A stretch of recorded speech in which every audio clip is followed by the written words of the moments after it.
Hey y'all, Mr. Messner coming with you. Hey, it's midwinter break, so I'm at home, just lounging. Hopefully, you don't mind this last lecture being here in the home office, aka my bedroom. It's all right. Only like five of you watch this, anyways. No, I know there's more of you. Sorry, more than five. So thanks for being dedicated and continuing to watch this. This is lecture 7 of 7 for our World War II unit, though. This is about Japanese American internment, interning, holding on to Japanese Americans on the West Coast, not throughout America, just on the West Coast. And then also the 442nd Regiment, which is a fighting force made up of Japanese Americans. That many of them come out of these internment camps to go on and sort of prove their loyalty and pride to be an American and go fight against Nazis over in Europe, and also as interpreters and language spies in the Pacific against the Japanese as well. So then we're diving into that in this lecture. Thanks to the five of you that are watching. I mean, the dozens. No, I appreciate your time and just your dedication to watching the lecture. And obviously, you're your own best resource in getting out there and finding information, finding stuff that piques your curiosity, and going out there and getting after those topics that you want to know about. So, but without further ado, let's delve into lecture and uh, and get going on this. Okay, so here's my last lecture of this unit. Again, we will have our test this week over everything in World War II. We also have our Holocaust speaker on Tuesday. It should be some good stuff there as well. So today, again, we're just focusing on Japanese American internment and then the 442nd Regiment. So I know in my foray into seventh grade, teaching on uh, Washington State history, that this is a bit of chunk of that time. Maybe you remember that some of this from the seventh grade, or maybe even earlier. But as far as the history, how did Japanese Americans end up in America to be called Japanese Americans? Well, Japanese immigration started in the late 1800s, mainly from Hawaii, also directly from Japan to work in sugarcane fields, specifically in Hawaii, though. And then also a lot of Japanese came to the West Coast to become farmers here and just kind of start a new life away from Japan. Now, Japan is an interesting as a country sort of case study because they were closed off really until uh, sort of the mid 1800s, late 1800s, when America and Matthew Perry's expedition opened it up. And so people really weren't necessarily like leaving a lot because they really weren't trading with other countries. But once they did open up, uh, a lot of people, a lot of Japanese did emigrate, and leave Japan. Not a huge number, but anyway, so that's how a lot of Japanese Americans ended up first in Hawaii and American territory, uh, and then on the west coast of the United States here. And so the Japanese Americans achieved success, but with their success as farmers or as business owners, there's going to be an increase in racial prejudice directed at them. Also, what's going to happen to the Chinese uh, and Chinese Americans here in 1882 is there's going to be an exclusion act saying that Chinese people from China cannot immigrate into America.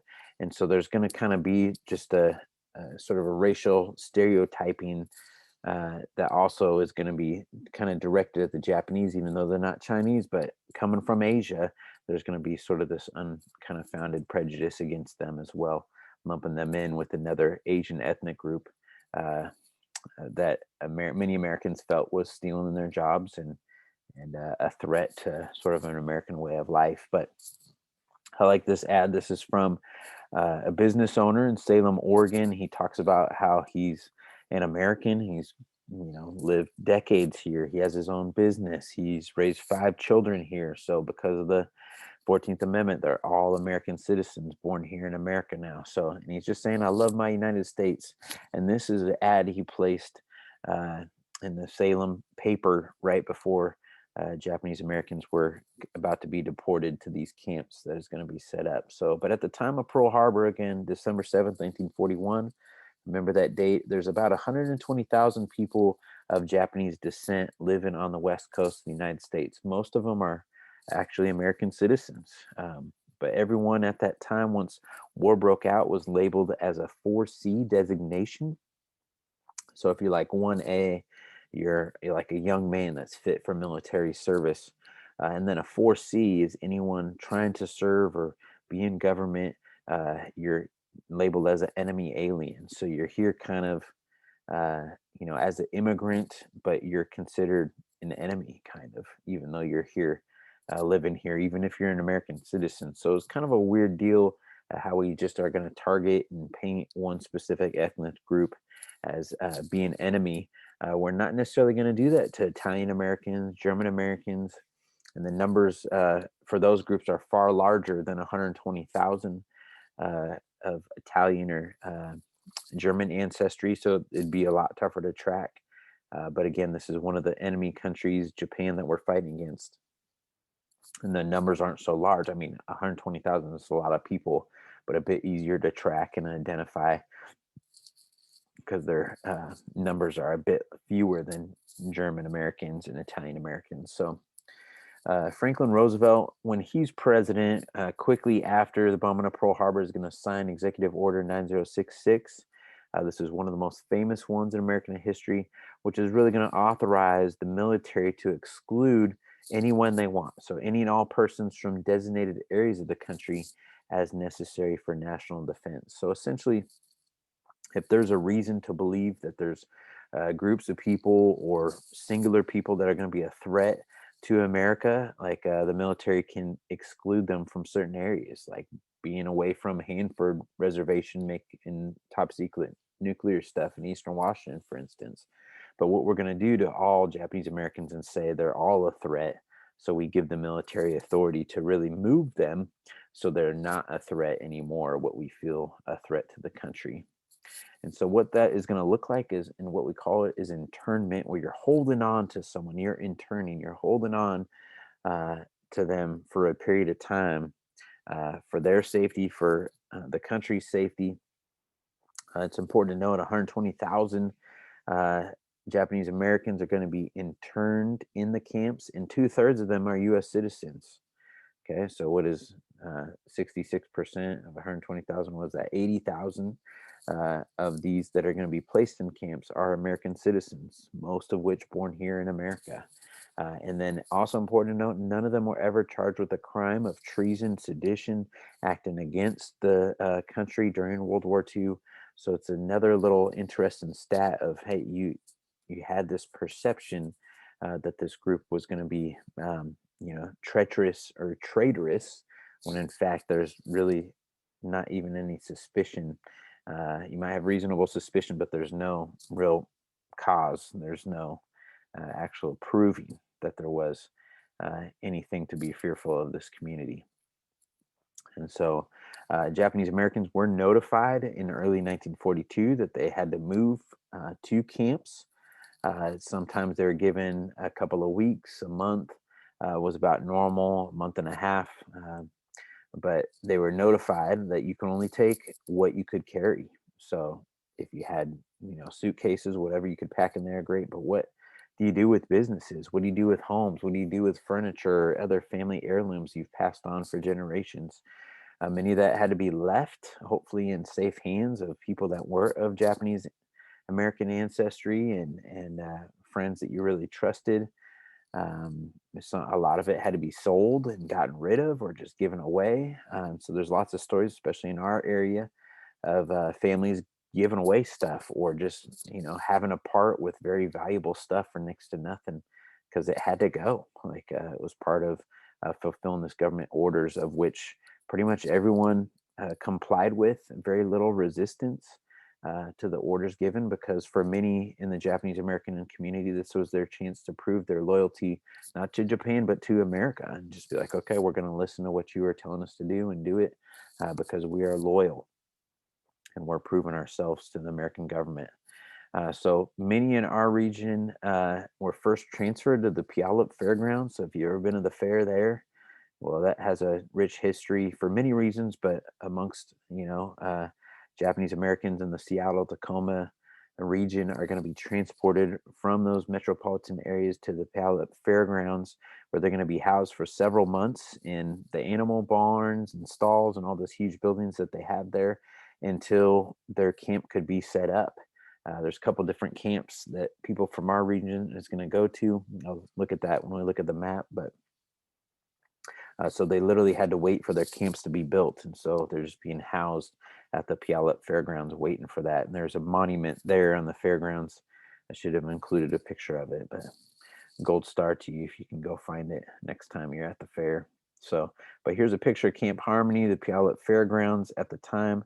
So you see they're going to erect many kind of like tents too. This is like the grandstand. If you've been to the fairgrounds, you know, the grandstand, right? Where, and then this is like kind of the ride section now and the animal barns and stuff. So all that is still there, and they're going to place even and build even other like temporary shelters just to house people until their camps are set up. And why are they waiting for their camps to set up? Well, their camps are in the middle of nowhere. So there was nothing there. So they got to go and build these camps out of nothing in the middle of nowhere. And so that's why they're waiting at the Puyallup Fairgrounds for their camps to be set up. So there's 10 camps.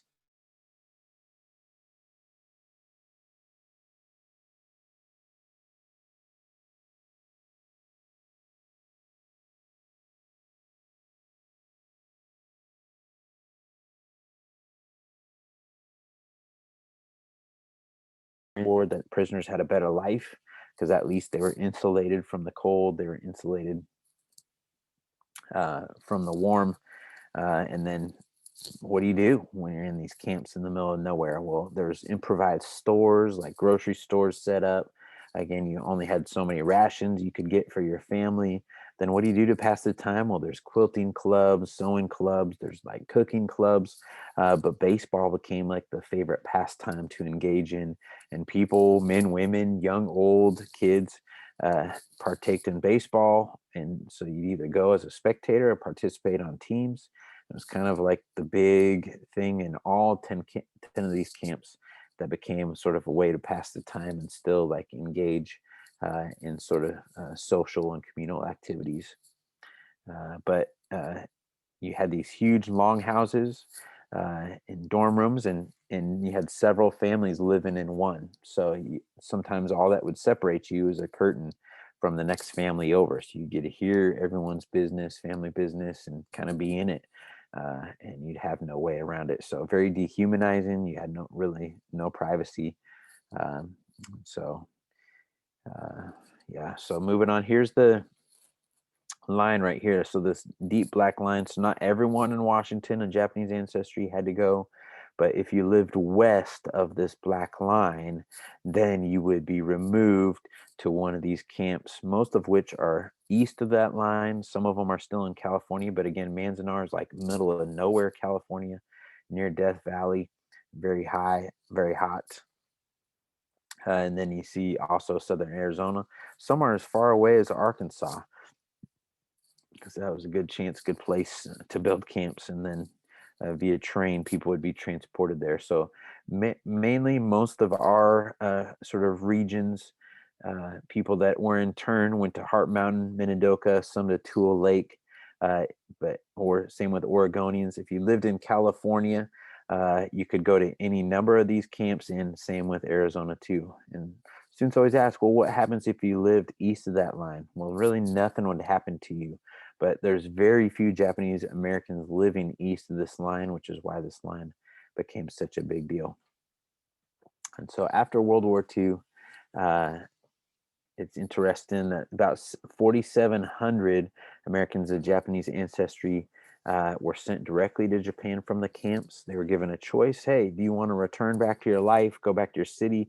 We're going to give you $20 in a bus ticket to get back there, train ticket to get back there, or we'll also give you the option to go back to Japan or go there for the first time. Maybe you were born here as an American citizen. And so both those that were resident aliens as well as American citizens made a decision because they felt betrayed by their government to be interned for 2 or 3 years to just go directly to Japan. So, and then I don't know if you remember hearing this in the seventh grade or not, but in 1988, President Ronald Reagan made an apology on behalf of the American government to Japanese Americans that were interned during World War II, and gave an apology, and then said, "We're going to provide for $20,000 for anyone that's still alive that did live through the camp." So if you were little, old, when you were in the camps and you were still survive living in 1988, then you would get $20,000, which was a good amount of money in those days. So it wasn't until 1989 when was George H.W. Bush was president that that money was actually paid out. So this is George H.W. Bush's letter that he sent out. And you see in 1990 that went out with a lot of these checks to people. So, an interesting side story. I love talking about this because it just shows the tremendous patriotism of many people around the U.S., but including even from Japanese Americans experiencing so much sort of tumult and chaos in their lives, and they're not even in their homes. They're being interned during World War II. But the 442nd is uh, a regiment of color. It was made up specifically of Japanese Americans, most of which were from Hawaii, were volunteers originally from Hawaii. And then as we get farther along in the war, there's a general need and a greater call for soldiers as the war continues. And so by 1944, the military is like, we need more men. We need more men to fight and to help. And so previously, uh, Japanese Americans were classified as enemy aliens. Well, those that are going to volunteer to fight are going to have that designation changed, so now they can fight in World War II if they want. So 2,800 recruits from these internment camps, the 10 throughout America, are going to enlist and volunteer, and many are going to see it as a reinstatement as their rights as citizens. And those that are going to fight in sort of hand-to-hand frontline combat are going to be placed against the Nazis in Italy, as where they're going to do their fighting. And then any with the knowledge of the Japanese language or sort of intelligence, could be spies, are going to be placed in the Pacific working against the Japanese, our enemy there. Uh, so but this regiment, the 442nd, becomes the most decorated American military unit in all of World War II. So again, this is a segregated unit. You're Japanese American, you're going to fight in this unit. You can only be in the 442nd Regiment. And so you see sort of the individual decorations, Purple Hearts, that's dead or wounded in combat. It's almost 10,000 that are dead or wounded in this regiment, and then 21 Medal of Honor recipients is the highest for any regiment in World War II, which is pretty stinking awesome. So that's quite an attribute and commendation when a lot of these soldiers are coming from sort of segregation here in America. And so, again, the Medal of Honor, if you've never heard of it, is America's highest military decoration. Each branch of our four branches has a Medal of Honor. It used to be three because we only had three branches during World War II. So we had the Army, I believe this is the Navy, and then the Marines. Now we have the Air Force. So the Air Force has a Medal of Honor as well. So we have four branches. The Coast Guard is technically a branch. So we have five, but there's only been one person ever given the Medal of Honor, and that was during World War II. He's actually a gentleman from Cle Elum. I'm blanking on his name right now, but if you've been to downtown Cle Elum, they have a monument to him. You can see his picture, but he is the only person ever in Coast Guard history to receive the Medal of Honor. He was dropping off troops on a beach in the Pacific Ocean, and he ended up getting killed while he was doing that, and was awarded the Medal of Honor. And then the Purple Heart is awarded to people wounded or killed while serving in a combat zone. You have to meet certain criteria, so you can't just hop off, a truck and you sprain your ankle and you're like, oh, I'm wounded. No, you have to be in active combat against an enemy combatant to receive the Purple Heart and to be wounded or killed. So that's how you receive the Purple Heart. And George Washington originally gave out this award to those soldiers fighting the Revolutionary War. So this is why his picture is on the Purple Heart. Okay, and so I was visiting Hawaii, and they have logbooks you can sign, and I love that this one. I just had to take a picture of it in honor of Shiki, who in 1943, 1946 was fighting in the United States Armed Forces, I believe, who overcame discrimination and left an internment camp to fight against the Japanese and against prejudice in America. Thought that was a cool entry. And then this is the Punch Bowl Cemetery in Hawaii as well, and they have a special sort of monument specifically to the 442nd Regiment. And then there's a smaller infantry battalion called the 100th, uh, and they're the military sort of spies that were a part of the 442nd as well. So kind of a cool little memorial there. So hopefully enjoyed this last lecture, and just sort of getting to see some of the uh, acts of heroism amongst Japanese Americans and African Americans. We have all these groups, people fighting in the war, fighting here at home, fighting in multiple places of the world at once, and just sort of combining to make sure that we get rid of dictatorship throughout the world and overcome our enemies that are trying to destroy us. Tremendous patriotism and courage and sacrifice by all Americans, really, that lived through this time, which is why they're given sort of the designation as the greatest generation, because they lived through the Great Depression of the 1930s and then mobilized for war and helped win the war, World War II, which is the most devastating war that we've ever been through.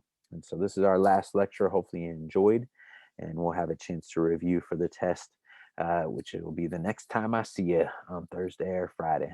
All right. Thanks, you guys. See ya.